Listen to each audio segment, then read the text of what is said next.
নমস্কার, অপরাহ্নের সূর্যতে আপনাদের অনেক অনেক স্বাগত। আপনারা সবাই কেমন আছেন?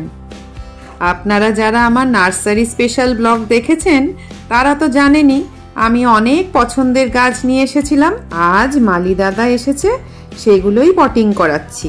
সারা বছরের এই সময়টা গাছের পেছনে অনেকটা সময় ও অর্থ দুটোই ঢালতে হয় মনের মতো ফুল পাওয়ার জন্য।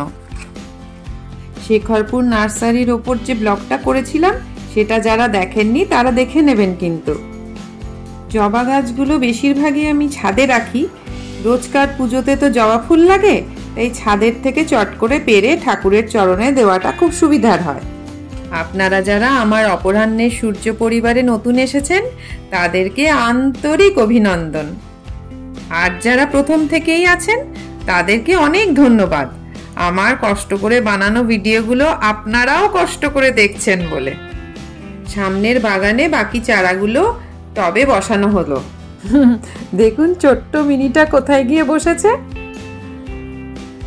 আজকে এখনো কোনো রান্না বান্না হয়নি, সকাল থেকে এই বাগানের পেছনেই পড়ে আছি আমি। আসলে মালি দাদাকে একটু বলে বলে না করালে না মনের মতো কাজটা ঠিক হয় না। মাছালা দাদাও ফোন করলো একটু আগে, বলল আসছে। এই যে এসে গেছে, একটা বড় ভেটকি এনেছে। কত হয়েছে? ফ্রেশ? হ্যাঁ না, কানকোটা দেখাও তো।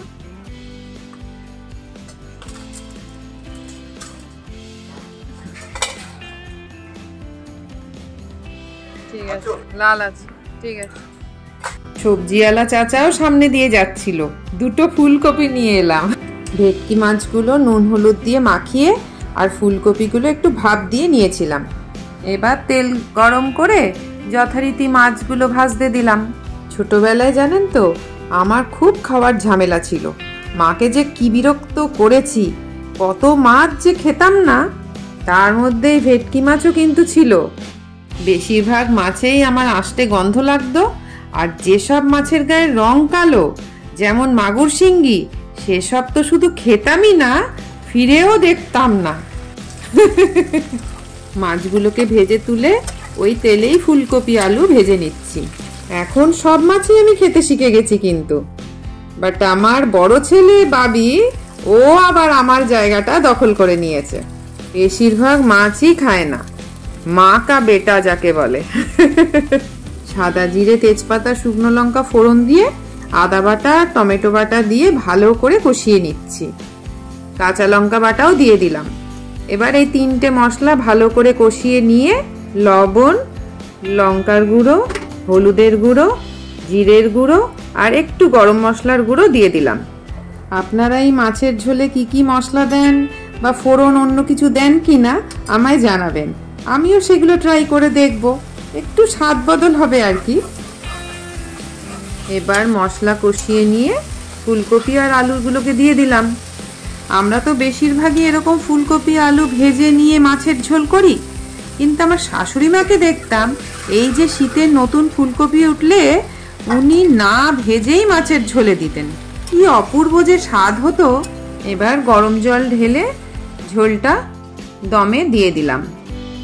ঝোল ফুটে উঠলো, ফুলকপি আলু সেদ্ধ হয়ে গেল। এবার একটু সামান্য ভাজা মশলার গুঁড়ো দিয়ে আর একটু ধনেপাতা দিয়ে আমি মাছের ঝোলটা নামিয়ে নিচ্ছি। সবজি দিয়ে মাছের ঝোল করলে জিরে, তেজপাতা, শুকনো লঙ্কা খালি তাওয়ায় ভেজে গুঁড়ো করে দিলে খুব টেস্ট হয়।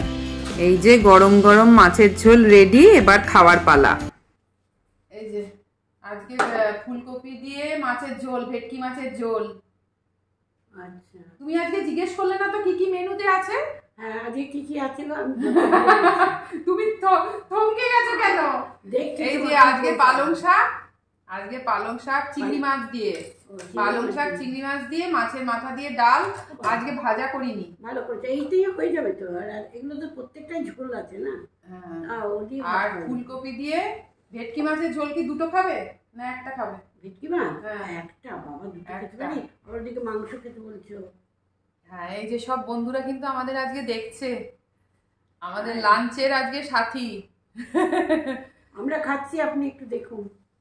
তুমি আপনি বলছো, আমার মাঝে মাঝে আপনি বলতে বলতে তুমি হয়ে যায়। ওই ঠিক আছে, আর কি বলুন তো, শীতকালে ফুলকপি দিয়ে মাছের ঝোল এটা তো একটা স্পেশাল জিনিস, তাই এটা নিয়ে আজকে রোজ রোজ তো আর লাঞ্চের সময় ভিডিও করে হয়ে ওঠে না, তা এটা একটু আগে থেকেই ভাবলাম যে এটা একটু শুট করি, একটু ভিডিও করি, আপনাদেরও দেখাই। আজকে জানি ফুলকপি দিয়ে ভেটকি মাছের ঝোল সবাই মোটামুটি মানে পারে, পছন্দ করে, বানাতেও পারে, তবুও আমার ব্লগের একটা অংশ থাক, এটা তো একটা শীতের সুন্দর মানে মেনু তো লাঞ্চে, তো সেই জন্য দেখবেন আবার ফুলকপি দিয়ে মাছ দেখবে যে গরমকালে ভাল লাগে না, কিন্তু শীতকালেই ভাল লাগে, সময়ের জিনিস সময় ভালো। তা সেই জন্য আমি একটু বেরিয়েছিলাম, আমার আস্তে আস্তে একটু বেলা হয়ে গেল, এসেই একেবারে হাত পা ধুয়ে বসে পড়েছি, খেতে বসে পড়েছি। মায়েরও একটু দেরি হয়ে গেছে, তাই জন্য একেবারে ড্রেসটাও ছাড়িনি, হ্যাঁ এসেছি, এসে হাত পা ধুয়েই খেতে বসে গেছি। ঠিক আছে, আমরা খাই। আচ্ছা, ভাতটা দিয়ে দে।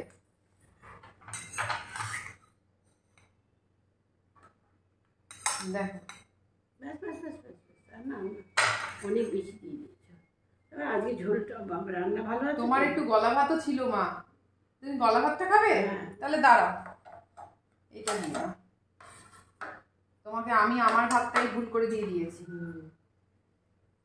এইটাই মাপটা ঠিক আছে, পুরোটা দিয়ে দেবো? হ্যাঁ, এই মাপটা ঠিক আছে, যাকে চলবে। তাহলে পালং শাক আগে দাও। পালং শাক আগে খাবে? হ্যাঁ, আগে পালং শাক।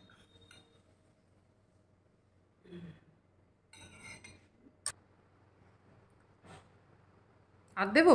না অনেক হয়ে গেছে, তো খাওয়া যায়। কে কে এরকম ভেটকি মাছ দিয়ে ফুলকপির ঝোল ভালো খাও বা ভালো খান, সেটা একটু আমাকে জানাবেন। আমিও জানি যে আপনাদের কার কার এগুলো প্রিয়, এই লাঞ্চের এই মেনুটা আর কি। এই ভেটকি মাছ ফুলকপি দিয়ে নয়, ফুলকপি দিয়ে কাতলা মাছ, রুই মাছও তো হয়, ওটাও ভালো, কিন্তু মা আসলে কাঁটা ছাড়া মাছ খেতে পছন্দ করে, তো কাতলা মাছ, রুই মাছ খুব একটা ভালো খায় না, তাই জন্য এটাতেই ভিডিও করলাম, মায়ের প্রিয় জিনিসটা দিয়ে ভিডিও করলাম আর কি। মায়ের একার না, আমারও প্রিয়। আমি আজকে পালং শাক খাবো না, আমার আজকে এইটা দিয়েই খাবো। এটা কি পালং শাক না পুঁই শাকের মতো লাগছে? পালং শাক। খাবার ঠান্ডা হয়ে যাচ্ছে, খেতে থাকি কেমন? আজকের মতো ব্লগটা এখানেই শেষ করে ফেলি। দেখা হচ্ছে আপনাদের সাথে আবার পরের ব্লগে। আপনারা সকলে ভালো থাকবেন আর সবাইকে ভালো রাখবেন।